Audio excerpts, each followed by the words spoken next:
Sauf imprévu, la prochaine élection présidentielle aura lieu le 27 août 2016 au Gabon. Ce scrutin focalise déjà les esprits des différents acteurs politiques.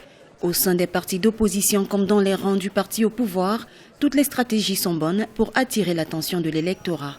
Des candidats de l'opposition posent le problème de la démocratie et de son alternance au pouvoir comme gage du développement. La démocratie postule l'alternance au pouvoir. Depuis 1990, nous n'avons pas eu d'alternance.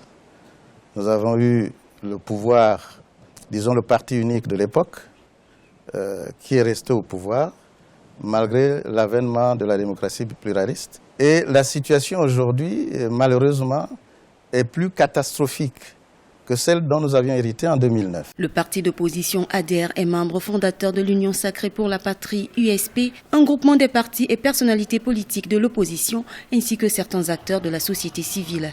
Ce bloc de l'opposition reste pessimiste sur la filiation du président actuel, même si le Parti démocratique gabonais a le contrôle de l'appareil de l'État. C'est une élection présidentielle qui a ouvert la guerre des arguments et du positionnement. Ils vivent dans un pays chimère, rêvé, qu'ils n'ont pas construit. Nous, on vit dans un pays que nous construisons doucement, patiemment, difficilement, mais nous le construisons.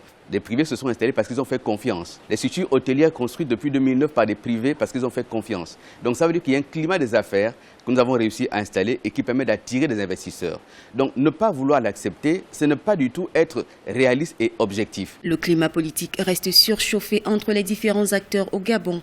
Les stratégies se précisent dans chaque bord politique. Au sein de l'opposition, des blocs se forment désormais. D'un côté, le Front uni, dont le candidat est l'ancien président de la Commission de l'Union africaine, Jean Ping.